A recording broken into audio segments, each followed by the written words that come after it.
예수님 이름으로 여러분 환영하고 축복합니다. 여러분 오늘 왜 나오셨습니까? 왜 예배드립니까? 그 가장 중요한 것 한 가지는 믿음이 있기 때문이죠. 또 믿음을 가지려고 하기 때문이죠. 신앙생활에 있어서 정말 중요한 것은 이런 믿음입니다. 믿음으로 신앙을 시작하고요, 믿음으로 살고요, 믿음으로 완성합니다. 신앙생활에서 정말 중요한 것이 믿음입니다. 여러분의 믿음은 어느 정도인지 오늘 말씀을 통해서 한번 깊이 생각해 보기를 주님의 축복합니다. 오늘 말씀을 제가 묵상하면서 여러 가지 제목을 한번 생각해 봤어요. 그래도 믿어라, 이런 제목도 잡았다가, 끝까지 믿어라, 이런 제목도 잡았다가, 그래도 믿고 끝까지 믿어라, 이런 제목도 잡았고, 오늘 이제 결론적으로 오늘 제목은 축복의 믿음을 가져라는 제목으로 말씀을 드리도록 하겠습니다. 여러분, 이 믿음이 왜 축복인가? 여러분, 우리가 오늘 여러분들이 이렇게 예배 드리는데 정말 반드시 가져야 될 믿음이 있어요. 하나님께 예배 드리면 반드시 하나님이 상 주시고 복을 주신다는 사실을 믿음으로 예배 드려야 돼요. 그럴 때 하나님이 여러분을 기쁘시게 드려요. 하나님이 그럴 때 여러분을 기뻐하는 거예요.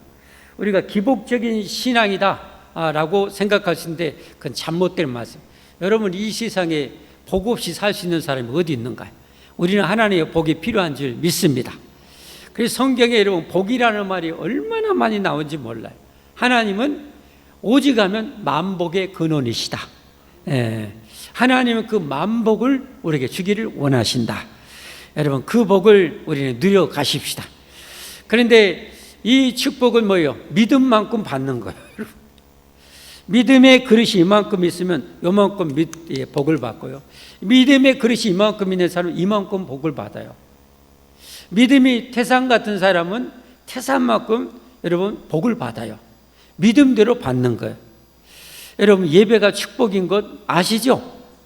이스라엘 백성들, 최초의 이스라엘 백성들 시내산에 언약 체결하죠. 그때 십계명 지키면서 하신 말씀이에요. 내 이름을 기념하게 하는 모든 곳에 임하여. 하나님의 이름을 기념하는 것이 예배의 자리 아닙니까? 내 이름을 기념하게 하는 모든 곳에 임하여 내가 복을 주리라 그랬어요. 예배드리는 모든 곳에 하나님 임하여 예배드리는 자에게 복을 주신다는 거예요. 여러분, 이런 믿음을 가져야 돼요. 이 믿음이 세야 돼요. 이 믿음이 커야 돼요. 그럴수록 하나님이 기뻐하신다는 거예요. 제 인생 구절 중에 한 구절은 히브리서 11장 6절 말씀. 히브리서 11장은 믿음장인데요, 히브리 11장 6절에 보면 하나님을 기쁘시게 할 수 있는 믿음 두 가지를 소개해요. 하나님을 기쁘시게, 하나님 진짜 기뻐하는 성도, 너무너무 기뻐하는 성도가 누구냐? 이런 믿음을 가진 성도요. 두 가지인데, 하나님 반드시 계신다는 것을 믿는 성도를 하나님 엄청 기뻐하시고요, 하나님을 찾을 때마다 하나님이 복 주신다는 것을 믿는 성도를 하나님 엄청 기뻐하신다는 거예요. 이 두 가지 믿음을 가진 성도들을 하나님이 기뻐하신다는 거예요. 제 인생 구절이기도 해요. 몇 구절 있는데, 믿음이 없이는 하나님을 기쁘시게 하지 못하나니 하나님께 나아가는 자는 반드시 그가 계신 것과, 첫 번째죠, 반드시 하나님 계심을 믿어야 돼요. 여러분, 오늘 예배드리러 올 때 하나님이 반드시 이곳에 계심을 믿으셔야 돼요. 그래야 하나님 기뻐하세요. 또 한 가지는 뭐예요? 또한 그가 자기를 찾는 자들에게, 그렇게 예배하는 자들에게 상 주신이심을 믿어야 할지니라. 아멘. 이렇게 하나님을 찾고 예배하는 자, 우리가 하나님을 찾을 때는 특별히 두 가지 경우잖아요. 예배할 때, 기도할 때. 아멘. 예배할 때 하나님을 찾잖아요. 그렇게 하나님을 찾는 자에게 상 주심을 믿어야 하나님이 기뻐하신다는 거예요. 하나님이 기뻐하는 우리 신앙생활 하십시다. 할렐루야. 그러니까 여러분, 믿음이 얼마나 귀한 축복이에요. 믿음만큼 복을 받는 거예요. 제가 성경을 보면서 정말 큰 도전을 받는 그런 일화가 있어요. 그것은 구약시대 때 있었던 사건인데요, 엘리사 선지자가 활동했던 그런 시대입니다. 그럴 때 한 과부가 이 엘리사 선지자를 찾아와서 하소연하는 내용입니다. 남편은 죽었고, 그리고 이제 두 아들밖에 없는데, 과부가 두 아들을 옛날에 키운다는 것은 그야말로 죽음의 그런 삶과 똑같아. 오직에서 먹고 살아야 되니까 자식 새끼들 굶겨 죽일 수는 없으니까 돈 있는 사람한테 돈 빌려갖고 좀 식량 사고 또 돈 빌려갖고 식량 사고 또 좀 돈 빌려갖고 보리 사가지고 자식이 해줬는데 그게 쌓이고 쌓여가지고 이제는 어떻게 합니까? 그 두 아들을 종으로 그 빚에 내준 사람에게 넘겨줘야 될 그런 상황에 처한 거예요. 얼마나 안타까운 상황이야. 그런데 이 과부가 믿음이 있는 거예요. 하나님에게 소망을 마지막 가진 거예요. 하나님의 종, 당시의 목사죠.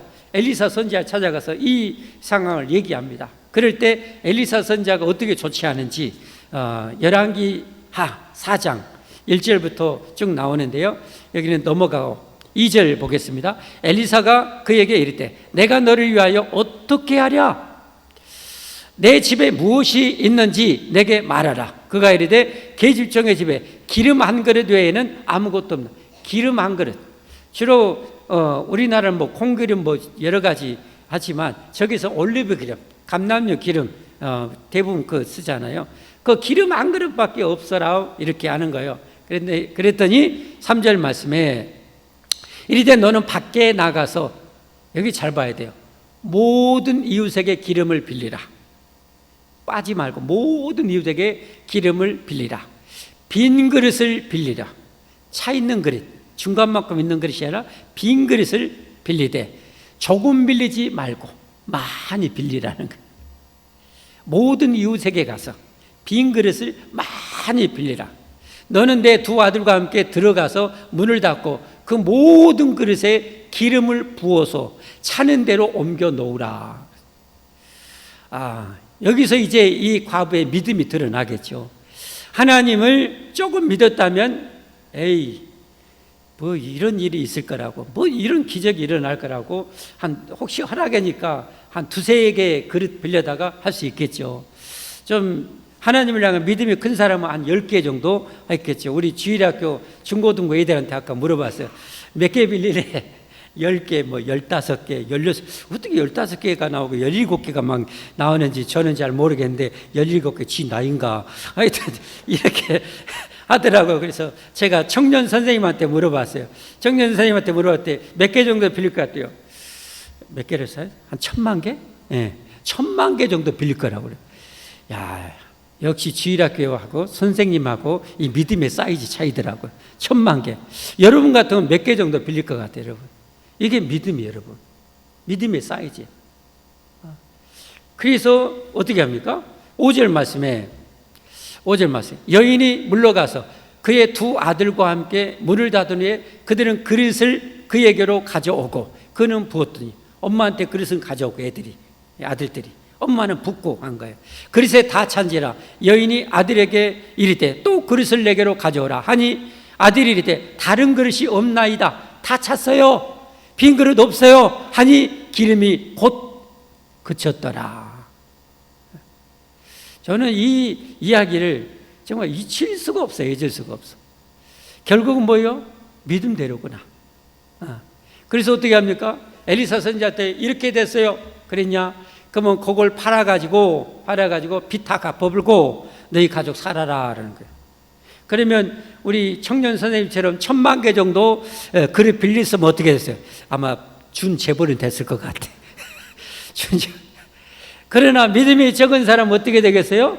믿음이 적은 사람은 그냥 겨우 빚이나 갚을까 말까 할 정도 됐겠죠. 믿음대로. 여러분 아까 예배 드린 자에게 하나님 반드시 복을 준다고 했잖아요. 여러분한테 이제 가슴 철렁한 얘기가 생기는 거예요. 여러분의 믿음 사이즈예요, 여러분. 하나님 예배 드린 자에게 반드시 상 주시는데 믿음이 큰 사람은 어떻게 될까요? 새벽 예배까지 사글이 다 드려버려. 그리고 우리 주일날에는 새벽 예배 없는데 또 혼자 와서 기도하고 가신 권사님이 있어요. 모든 예배는 다 드리고 주일날에는 제가 새벽 예배 드리다 지금은 너무 힘들어서 다시 시도했다가 제 몸이 한계예요. 제게 하나님께서 큰 건강을 안 주셨어요. 그게 또 감사해요. 늘 큰 건강은 구하기는 거예요. 믿음으로. 그러나 하나님이 최고로 응답해 주시잖아요. 하나님이 제게는 큰 건강은 안 주셨어요. 감사해요. 감사. 왜?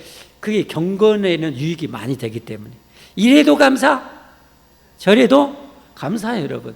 구하기는 구해야 돼. 하나님이 제게 가장 좋은 것으로 응답해 주시니까. 할렐루야. 시대가 안 됐어요. 근데 이 권사님이 주일날 예배에 없는데 혼자 와서 기도하고 가셔. 아, 정말 이 완전 센 믿음이죠. 우리 수련회 때 오실 그 나이스 그 예배 회복 운동, 이 예배가 최고다. 예배 회복이야 가정이 살고 개인이 살고 나라가 산다. 이 캐치프레이즈를 걸고 그렇게 예배 회복을 일으키는 목사님이에요. 이 목사님 이름이 뭔지 아세요? 놀라지 마세요. 최고 센 목사님입니다. 목사가 거짓말 하겠습니까? 최고 센 목사님이에요. 최고 센. 정말 센 목사님. 미국의 코로나가 대유행이 일어났고 병원들에서는 뭐 태부적이었잖아요. 어디 집어넣을 병실이 없었잖아요. 그래서 거의 죽어있는 사람 내놓듯이 한쪽에 그렇게 놔뒀어요. 이 목사님이 코로나 걸려가지고. 그런데 하나님이 기적같이 열 며칠인가 그렇게 의식을 잃은 상태였는데 하나님이 다시 살려주셨어요. 여러분, 제가 한 달 전인가 병원에 갔더니 그럼 의사 선생님, 평생 의사 한 70 정도 돼 보이시더라고요. 자기도 코로나 걸리고 나서 몸에 이상이 생겼대. 이 최고세 목사님도 몸에 하나님이 그런 걸 주셨어요. 근데 그런 몸으로도 마지막 자기 인생을 하나님께 불태우겠다고 그렇게 섬기고 있어요. 참 대단하시죠. 역시 최고 센 목사님. 여러분의 최고 센 믿음을 갖기를 주님으로 축복합니다. 축복합니다, 여러분. 제가 왜 이런 말씀을 드리는가? 오늘 성경을 읽다 보니까 한 구절이 제게 확 닿는 거예요. 한 구절. 그것이 오늘 본문 5절 한 구절입니다. 5절 9절 뭐라고 합니까? 이는 그 형제들까지도, 예수님의 육신의 형제들까지도 예수님을 뭐했다? 믿지 아니함이라. 2년 반 정도 됐으면 예수님께서 보여줄 거 다 보였어요. 기적 다 보여줬어요. 이미 이 상황에서 예수님을 절대 영생의 말씀이 주님께 있는데 우리가 어디 가요? 할 만큼 믿음이 대단한 사람이 됐어요. 그러나 세상적인 축복을 기도하고 예수님 따랐던 사람 많이 떠나가게 됐어요. 이제 앞으로 여러분 성경 보면 이제는 점점 갈려져요. 예수님 믿는 사람, 예수님 좋은 분, 안 좋은 분, 예수님 불신하고 떠나가는 사람으로 나눠지게 되는 거예요. 이 세상은 크게 둘로 나눠져요. 예수님이 우리에게 영원한 생명을 주는 구세주요, 하나님의 아들 되심을 믿는 사람하고 믿지 않는 사람으로 나눠진다는 거예요. 그런데 놀라운 것은 예수님의 육신의 형제들, 여러분, 예수님의 육신의 형제들은 어떤 형제들이요? 예수님의 육신의 아버지가 누굽니까? 요셉이죠. 요셉. 육신의 어머니는 누굽니까? 마리아. 많이 들어봤잖아요. 아버지 누구라고요? 요셉. 어머니 누구라고요? 마리아. 정원했어요. 정원해서 결혼하려고 약속했어요. 근데 하나님이 어떻게 됩니까? 이제 약혼만한 상태인데 하나님 가브리엘 천사장을 다 보내요. 누구예요? 마리아한테. 그리고 하나님께 큰 은혜 받은 자요. 뭔 말이야? 큰 은혜 받은 자. 내가 아들을 낳을 것이라. 메시아를 낳을 거야. 하나님의 아들을 잉태해서 낳을 거라. 왜? 나는 남자도 모르는, 여러분 유대 율법에 의하면 처녀가 이 간음을 행하면 돌로 쳐서 죽여야 돼요. 간음을 돌로 쳐서 죽여요. 그러니까 절대 할 수 없어. 죽음 목숨 걸고 간음해야 돼. 그런데 그럴 수는 없죠. 목숨 하나밖에 없는데. 나는 남자를 알지 못하는데 어떻게 아기를, 하나님의 능력이 내게 임하여서 아기를 낳을 거래. 그가 바로 세상을 구원할 자라는 것을 알려줍니다. 그랬더니 마리아가 하나님의 나를 만드신 분, 내 주인은 하나님인데 하나님의 계집종이니 하나님 말씀대로 될지어다. 되겠어요. 그렇게 순종합니다. 마리아의 참 믿음이 대단해. 그래가지고 이제 잉태가 돼가지고 하나님의 능력으로 예수 그리스도를 잉태하게 된 거죠. 그리고 이제 자라요. 뱃속에 자라면서 성령 하나님께서 엄마의 그 원죄, 아담의 원죄의 죄성을 차단해요. 거룩한 제물이 되도록, 속죄의 제물 되게 해서 차단이 돼요. 그런 가운데 잉태해야 되겠는데 6개월 정도 지났어요. 이 배가 나온 거예요. 소문이 선생님. 약혼했던 요셉에게 들려진 거예요. 요셉이 어떻게 해요? 이걸 들춰내면 이 마리아는 돌로 맞아 죽어야 돼. 그렇다고 음행을 행하는 저 여인하고 살 수는 없어서 조용히 끊으려고 해. 그랬더니 하나님이 또 천사를 보내가지고 두려워하지 마라, 염려하지 마라. 그 잉태한 것은 마리아가 음행을 해서 불륜해서 그런 게 아니다. 하나님의 능력이 그에게 임하여서 잉태한 것이다. 아들을 낳을 것인데 이름을 예수라 하라. 이름까지 다 알려줘. 이는 그가 자기 백성을 그들의 죄에서 구원할 자이십니다. 죄에서 구원할 자. 그래서 이사야서 9장 6절에 보면 예수님이 태어나기 700년 전 성경에 뭐라고 했느냐, 한 아기가 이 땅에서 나을 텐데 그는 기묘자라 모사라 전능하신 아버지라 라고 말씀해요. 하나님이 이 땅에 오실 것에 대해서 그렇게 예언한 거죠. 그리고 예수님이 이 땅에 태어나게 됩니다. 그래서 이제 요셉이 어떻게 됩니까? 순종하고 그 마리아를 데려서 같이 이제 삽니다. 동침은 하지 않는 거죠. 그리고 예수님이 낳고 나서 그 다음에 이제 정식 부부로 해서 동생들을 낳습니다. 그 예수님의 동생이 어떤 동생을 낳는가? 마태복음 13장 55절에 보면 이렇게 그 이름이 소개됩니다. 한번 읽어볼까요? 시작. 이는 그 목수의 아들이 아니냐. 그러니까 예수님의 아버지 요셉의 직업이 뭘까요? 여러분 잘하시네요. 여러분 역시 머리가 비상하셔야 돼. 목수의 아들이 아니냐. 그 우리 정순우 성도님이 목수입니다. 그의 어머니는 마리아. 그 형제들은 누구예요? 야고보. 그 다음에 뭐요? 요셉, 시몬, 유다라 하지 않느냐. 여기는 안 나왔지만 다른 복음서에 보면 그의 여동생들도 있어요. 여동생들이라고 한 것 보니까 마리아 외에 또 여동생이 더 있었던 걸로 우리가 추측할 수 있어요. 이런 형제들이 오늘 성경에 예수님을 아직 5절 다시 한번 보여주세요. 5절 오늘 보면 이는 그 형제들까지도 예수님 믿지 아니하밀어라. 자기 엄마한테 얘기를 다 들었을 거예요. 아빠한테 얘기를 들었을 거예요. 그리고 예수님이 엄청난 기적을 행해요. 그럼 기적을 행할 때는 긴 것 같다가 그래도 형 오빠 했는데 긴가민가막 하고 있는 거예요. 여러분들도 그럴 때가 있잖아요. 그러죠? 예수님 믿으면 영생을 준다는데 하나님이 천국 가게 해준다는데 어쩔 때는 믿음이 생겼다가 어쩔 때는 교회에 빠지고 예배 빠지면 어때? 믿음이 다시 또 어디로 사라져버리고 하면 어때요? 내가 천국 갈 수 있을란가? 이럴 수가 있어요. 여러분 그래도 믿으시기를 바랍니다. 그래서 제가 제목을 아까 잡은 것 중에 하나가 뭐예요? 그래도 믿어라. 긴가민가 할지라도 그래도 믿으셔야 돼요. 아멘. 왜냐하면 예수님 믿지 않고는, 이 믿음 아니고는 우리가 구원 받을 수가 없고, 이 믿음 아니고는 영생을 얻을 수가 없고, 이 믿음 아니고는 천국 갈 수가 절대 없습니다. 오직 믿음을 통해서 우리가 구원받고, 믿음을 통해서 영생을 얻고, 믿음을 통해서 천국 갑니다. 그러니까 우리는 그래도 믿어야 되고 끝까지 믿어야 되고 완전히 믿어야 됩니다. 할렐루야. 우리 신앙에 대해서 믿음은 이렇게 중요한 거예요. 축복도 뭐요? 믿음으로 받고, 천국도 뭐요? 믿음으로 가는 거예요. 자, 성경 한번 여러분 잘 아시지만 잘하는 말씀 한번, 요한복음 3장 16절 유명한 성경 하나님 말씀 아닙니까? 우리에게 주신 약속 3장 16절 3장 16절 하나님이 세상을 다 외우시죠? 이처럼 사랑하사 독생자 이 예수님을 십자가에 주셨죠? 이는 그를 뭐하는 자마다 믿는 자 색칠해 믿는 자마다 멸망하지 않고 영생을 얻게 하려 하심이라. 여러분 예수님 믿는 자마다 멸망하지 않고 영생을 얻는다고 해서 이걸 절대 가볍게 생각하면 안 된다는 거예요. 여러분 믿음을 작게 생각하면 안 된다는 거예요.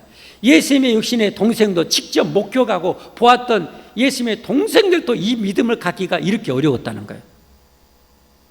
당시에 예수님의 그 어마어마한 죽은 자를 살리고 하는 기적을 수없이 보았던 사람들도 믿음을 갖기가 이렇게 어려운데 2000년이 지난 우리가 예수를 믿을 수 있다는 것, 이게 바로 기적이라는 거예요. 이게 바로 하나님의 은혜라는 거예요. 여러분 하나님의 은혜 아니고는, 기적 아니고는 우리가 예수님 믿을 수가 없는 거예요. 여러분 이 일주일 내내 고생하고 오늘 하루 쉬는 날 산으로들로 놀러가야 정상이잖아요. 여러분 그래 안 그래요? 세상의 가치관을 그래야 돼요. 마땅히 그래야 돼요. 저도 그래야 돼요. 근데 우리가 왜 미쳤다고 여기고 있어요? 안 미쳤으니까 여기 있는 거지. 할렐루야. 뭐 때문에 그래요? 이 믿음을 가졌기 때문에 그런 거예요. 정말 놀라운 거예요. 여러분 잘 생각해요. 예수님 시대에 예수님을 직접 본 사람들도, 육신의 동생들도 예수님 믿기가 이렇게 어려웠다는 거. 그러니까 다시 말해서 이런 믿기 어려운 예수님을 내가 믿을 수 있다는 이 자체가 중생했다는 증거예요, 여러분. 이게 하나님의 구원의 은혜가 내게 임했다는 증거예요, 여러분. 그래서 여러분 믿음을 가질 수 있다는 것은 엄청난 축복임을 믿으시기를 바랍니다, 여러분. 여러분 예수님 믿으십니까? 예수님 믿으면 하나님 약속대로 천국 갈 걸 믿으십니까? 영생을 얻을 줄 믿으십니까? 여러분 이건 정말 세상을 얻는 것보다 더 큰 축복임을 믿으십시오. 믿으십시오, 여러분. 그런데 이 동생들이 어떻게 끝까지 안 믿었을까요? 나중에 믿었을 것 같아요. 어떤 것 같아요? 잘 모르겠죠. 성경을 아신 분들은 아시겠지만 성경을 모르는 분들은 잘 모를 거예요. 그런데 성경을 보면요, 이 형이 죽어요. 이 형 예수님이 십자가 못 박아 죽어요. 그래도 육신의 형인데, 오빠인데 십자가에 죽으니까 얼마나 마음이 아프겠어요. 얼마나. 여러분 이건 공개적으로 전 이스라엘 백성이 다 아는 상황 속에서 십자가에 못 박아 죽잖아요. 이 예수님이 죽었던 분명히 예수님이 그 종교 지도자들이 예수님의 무덤 문을 임봉하고 로마의 군사들이 지키게 만들었잖아요. 왜냐하면 예수님이 내가 죽으면 3일 만에 살아난다 이런 얘기를 하니까 예수님의 시체를 도둑질 해가지고 예수님 다시 살아났다 이런 거짓 소문을 퍼뜨릴까 봐 이 종교의 지도자들이 로마 총독한테 가가지고 예수님이 이렇게 말했어요. 그 시신 도둑질 해가지고 다시 부활했다고, 다시 살아났다고 거짓 소문 터뜨리면 난리 나요? 라고 해서 무덤문을 임봉하고 지키게 말했어요. 로마 군사들한테. 오늘 날씨 덥다고 조심하라고 경고 보낸 거예요. 안 봐도 돼요. 여기 보세요, 여러분. 날씨 엄청 더우니까 조심하라는 거예요. 여기 보세요. 자, 그랬는데 예수님이 딱 살아나가지고, 채찍에 맞고 가시면류관 쓰고 창으로 옆길에 찔리고, 여러분 손발에 못이 박혀서 대못에 박혀서 여러분 피 철철 흘리고 분명히 죽었는데 3일 만에 썽썽이하고 자기들 앞에 나타난 거예요. 그러니까 뭐요? 이분은 진짜 하나님의 아들이신, 이분은 진짜 인류의 구세주네 라는 것을 믿게 돼요. 아멘. 그래서 예수님께서 승천하기 전에 천국을 준비하러 성경에 가신다고 그랬잖아요. 제자들 본도 올라가 보러. 물론 하나님이니까 그거 아무것도 아니죠. 올라가면서 내가 너에게 성령을 보내줄 것이다. 성부, 성자, 성령 하나님 너에게 보내줄 것이다 라는 거예요.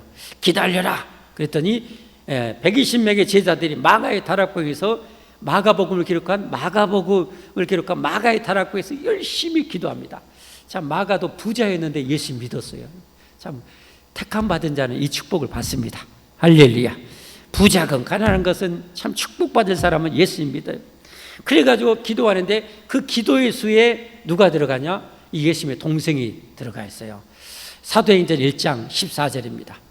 예수님이 12제자 목록이 나오고 그 다음에 여자들과 예수님의 어머니 마리아와 예수님의 아우들과 더불어 마음을 같이하여 오로지 기도에 힘쓰더라. 아멘. 그러니까 믿게 된 거예요. 그리고 이제 사도행전 15장에 보면 여기에서 초대교회 최초의 공의회가 열립니다. 공의가 열립니다. 그때 의장이 누구였냐? 지도자가 누구였냐? 바로 예수님의 육신의 동생 야곱입니다. 야곱. 집에 가서 궁금한 분을 읽어보세요. 사도행전 15장. 그리고 성경 66권 중에 야고보서를 누가 썼냐? 예수님의 육신의 동생 야고보가 쓰게 됩니다. 그 야고보서 1장 1절 한번 보면 야고보가 자기를 어떻게 소개하는지 한번 봅시다. 한번 읽어보겠습니다.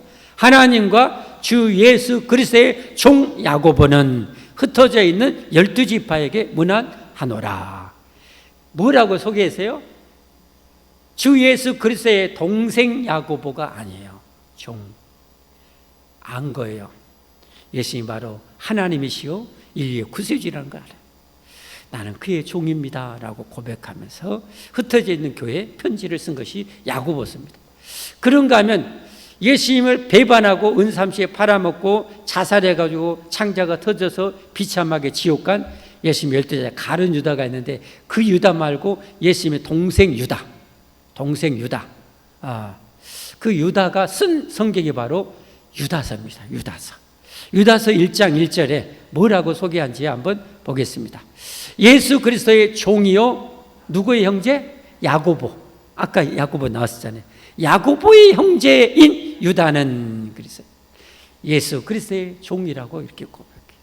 저들이 이렇게 믿음이 장성하게 된 거예요. 여러분, 믿음은 살아있는 생명이에요. 생명. 그래서 믿음은 생겨지고 성장하게 되는 거예요. 여러분의 믿음이 커야 하나님의 큰 믿음, 큰 축복을 받게 되는 거예요. 아멘. 여러분, 12년 동안이나 여러분 하혈했던 여인이 있었잖아요. 이거 고치려고 여러분 감기만 걸려도, 감기 몸살만 걸려도 얼마나 힘들어요. 몸에서 피가 계속 빠져나가. 2000년 전에 수혈하는 것도 없어요. 그럼 어떻게 돼요? 그야말로 그냥 뼈하고 가죽만 남아가는 그런 병 아니에요. 그러다가 죽는 거 아니에요. 그 여인이 있는 재산 다 털어서 고치려고 했는데 못 고쳤어. 그리고 어떻게 해요? 가진 재산도 다 날려먹었어. 성경에 보면 나와요. 마가복음 5장에 보면 이 12년 동안 혈루증 앓는 여인이 예수님의 소문을 들은 거예요. 모든 병을 다 고친다더라. 근데 자기는 피를 흘리기 때문에 유대 율법에 의하면 피가 몸 밖으로 나오면 부정해요. 왜? 이런 피는 생명이잖아. 생명이 내게 빠져나간다는 것은 이건 죄로 말미암은 부정이요, 저주인 거죠. 그래서 율법에 의하면 부정한 거예요. 사람들하고 접촉하면 안 돼. 그런데 병 낫고 싶은 거예요. 근데 예수님 앞에 가서 병 고침 받고 싶은데 예수님 주변에는 항상 사람이 드글드글해. 자기의 부정한 얘기라 거기 같이 섞이면 안 돼. 근데 병은 낫고 싶어. 근데 어떻게 합니까? 저런 대단한 분이라면 내가 예수님의 옷자락만 만져도 내 병이 낫겠다는 그런 믿음이 생긴 거예요. 그래가지고 자기의 정말 부정한 상황을 입 밖에 내지 않고 조용히 그 지친 몸으로 예수님 곁으로 가서 짜자잔 만지는 순간, 여러분 영화의 장면을 상상하시기 바랍니다. 하나님의 능력이 예수님으로부터 쫙 나와서 그 순간에 새처럼 하늘을 나를 것 같이 완전히 나와버려요. 할렐루야. 근데 이 사실을 그 여인하고 예수님밖에 몰라.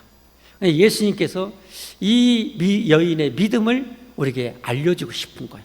그 군중들에게 알려주고 싶은 거예요. 그래서 예수님이 가시던 길에 멈추고 딱 돌아서서 영화의 장면, 여러분 잘 보죠? 영화 많이 보죠? 쫙 들어. 누가 내 옷에 손을 대었느냐? 그랬더니 베드로가 예수님, 사람이 이렇게 많으니까 이리 밀치고 저리 밀쳐서 그거 다 한 거지 뭔 어느 가진 길 갑시다 이렇게 하니까 아니다. 내 능력이 나갔느니라. 그 여인을 예수님 알죠. 그러나 그 여인의 그 믿음을 알려주고 싶은 거예요. 전해주고 싶은 거예요. 대대로. 그래서 했던 여인이 감출 수가 없는 것을 알아요. 이 예수님의 그 권능 앞에, 권세 앞에, 지혜 앞에 꼬꾸러져서 여차저차 자초지종을 얘기합니다. 내 믿음이 그도다. 내 병에서 놓여서 영원히 건강할지어다 라고 선포합니다.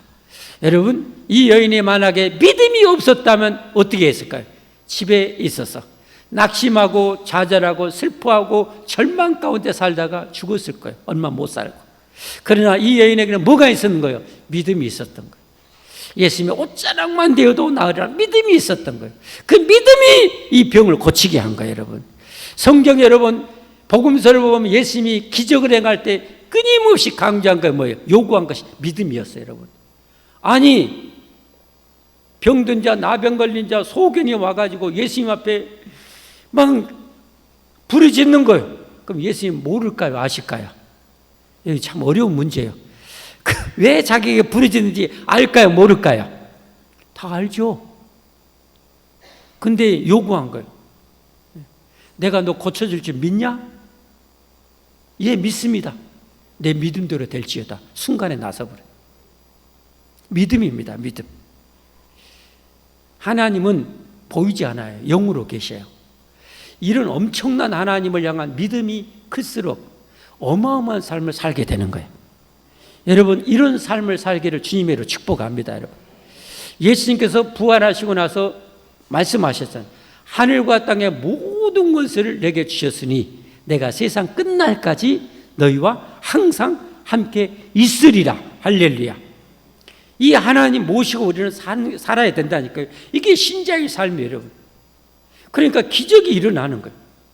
능력이 임하게 되는 거예요. 아멘도 안 한 것 봐요. 여러분, 얼마나 멋있어요. 하나님이 이렇게 살기를 원하는 거예요.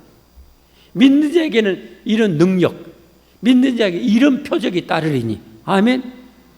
믿는 자예요, 믿는 자. 안 믿는 자가 아니에요. 믿는 자에게 이런 능력이 따르리니. 할렐루야. 이 믿음을 우리는 가져야 되는 거예요, 여러분.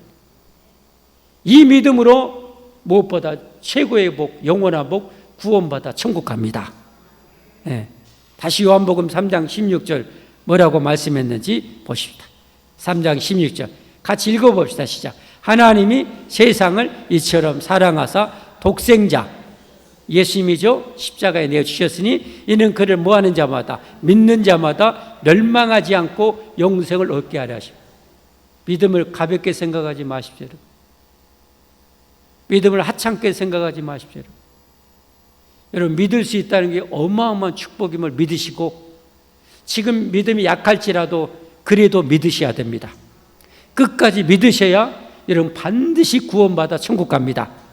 하나님은 성경의 약속을 절대 지키십니다. 할렐루야. 할렐루야. 여러분, 끝까지 믿으십시오. 강하게 믿으십시오. 그런데 우리가 이렇게 구원받아 천국 가는 사람이 하나님을 경험하는 것, 이 땅에 경험을 많이 할수록 천국에 쉽게 들어가잖아요. 근데 이 땅에 하나님이 살아계시는 경험을 수없이 하는 방법이 뭐냐? 믿음이라는 거라니까요. 믿음이라니까요, 여러분. 믿음이 있으면 그 경험을 많이 한다니까요. 허물나게 한다니까요. 일주일에 몇 번씩 한다니까요, 여러분. 내 믿음대로 될지어다. 믿음이 축복입니다. 이 축복의 믿음을 가지십시오. 근데 여러분, 이 믿음은 생명과 같아요. 자라요. 바위 틈에서 나란 이 나무는 잘 안 자라요. 그러나 좋은 옥토에 있으면 쑥쑥 자라요. 여러분, 이 믿음을 자라게 하는 방법이 뭘까요? 아시는 분 대답해 주세요. 이 믿음을 자라게 하는 방법이 성경에 하나님 알려주셨어요. 뭔가요? 밥 많이 먹어야 돼요? 소고기 많이 먹어야 돼요? 아닌 거 알잖아요. 어떻게 믿음이 자라요? 모르고 신앙생활하면 여러분 손해예요.